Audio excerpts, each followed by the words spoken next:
Europe 1, historiquement vôtre avec Stéphane Bern.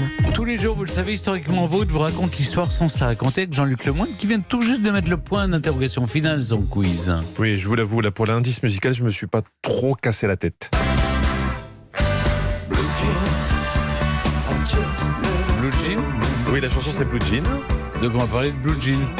Ou on va parler de Jean, voilà. Même si dans la chanson il parle d'une jeune fille, je trouvais que c'était assez explicite pour parler Blue de Jean. Blue Jean, ben exactement. Oui, mais avant de nous affronter dans le quiz, eh bien, je vais laisser Clémentine Portier-Cazenbach nous raconter des histoires dont elle seule a le secret.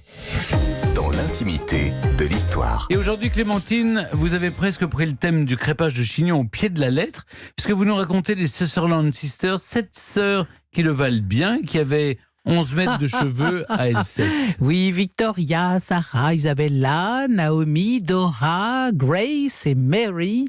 Elles sont nées entre 1845 et 1865. En 20 ans, leurs parents n'ont pas chômé, d'autant que c'était une famille tout à fait misérable qui vivait de l'élevage des dindes à Cambria, dans le comté de Niagara, New York. Et leur mère faisait une fixette sur leurs cheveux. Elle leur interdisait de les couper et surtout elle les badigeonnait d'une sorte d'onguent dégageant une odeur absolument infecte, mais qui selon elle les rendait épais et forts. Alors les pauvres filles, là, les Sutherland Sisters, à l'école tout le monde se fichait d'elles et elles étaient complètement ostracisées parce que avec leurs longs cheveux et l'odeur dégoûtante. Mais leur mère s'en fichait.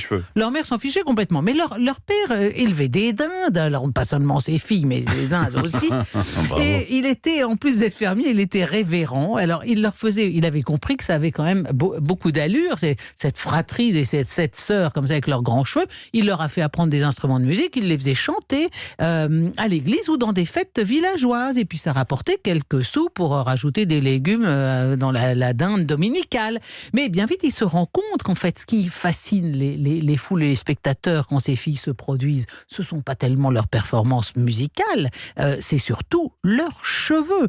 Et du coup, quand elle meurt en 1867, eh bien, son mari Fletcher, le père des filles, décide d'exposer ses filles au public pour se faire un peu d'argent. Donc, ça vous allez le retenir, 7 sœurs, 11 mètres de cheveux. La sœur aînée, dont les cheveux sont les plus courts de la fratrie, a quand même 1 mètre de cheveux ondulés, plus de 2 mètres de long pour Victoria, dont les cheveux traînent au sol comme elle marche. C'est d'ailleurs pas très beau. Pour les séances photos, comme il faut vraiment donner l'impression que les cheveux sont très très longs. Alors, celles qui ont les cheveux les plus courts posent assises, et puis les autres, là, imperceptiblement, elles penchent un peu la tête en arrière, comme ça. En tout cas, le but, c'est que les cheveux touchent le sol. En tout cas, Fletcher avait raison, ça marche. Elles sont présentées comme les 7 merveilles les plus agréables au monde, de quasi-déesses. Nous, ça ne nous dit plus rien aujourd'hui, mais elles ont été des stars, ces femmes. Alors, quand on pénètre dans la pièce où elles sont présentées, le lieu est décoré avec soin. C'est un salon très raffiné. Elles portent de magnifiques robes et on raconte leur histoire. Oh, ça, c'est ce qu'on fera pour vous, Stéphane. On raconte leur histoire sur fond de musique. De musique religieuse. Ça marche très bien. Et comme leur père a compris que leur chevelure est une mine d'or, il repense à l'espèce d'onguent que produisait sa femme et il décide de commercialiser une sorte de tonique favorisant la pousse des cheveux. Il s'associe à un homme d'affaires avec lequel il fonde la Sutherland Sisters Corporation et il dépose le brevet de l'activateur de pousse Seven Sutherland Sisters.